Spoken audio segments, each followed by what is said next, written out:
Did cowboys and people in the West generally actually fan their revolvers? I imagine most shootouts happened drunkenly and strung out on opium withdrawal in bars over card games, so pretty close range where it could actually be feasible.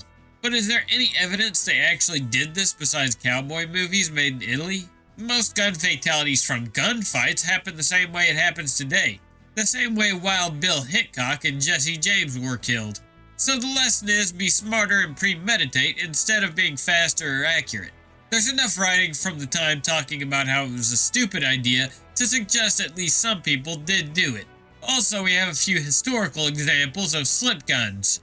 Revolvers modified specifically for fan firing by removing the trigger and altering the hammer. I believe it was Wyatt Earp that said Hollywood fanning was retarded and never done.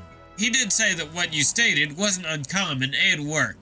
Remove or wire the back trigger, hold gun with both hands, aim the gun, use the thumb on your offhand to actuate the hammer to fire. Many accounts from old gunmen come down to the guy that aimed won.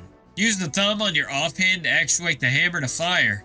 That's called a slip gun. And yes, that was a thing. OP, read Pick Related if you haven't already. It is the historical source you're looking for and one of the best gun-related books ever written.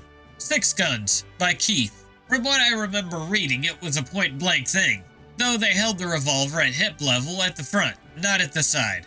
That said, most gunfights played out more like Wild Bill Hickok vs. Davis Tutt, where they shit-talked each other from across the street before they each took one shot at each other.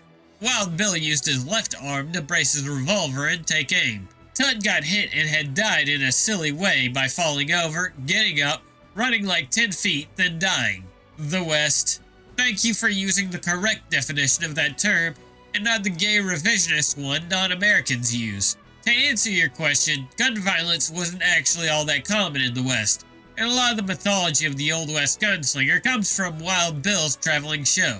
Wild Bill. Oops, I meant Buffalo Bill. Occasional reminder that Wild West towns had significantly lower murder rates than present-day American cities. FTFY, I'm honestly extremely suspicious of these claims. Even if the town-based ones were accurate, I have little doubt that the vast majority of homicides in that time period happened in rural areas and was likely never reported or recorded. I think the concept of the Wild West being more peaceful than today is almost as revisionist as the idea that it was like in the movies, at least as far as areas outside of town went.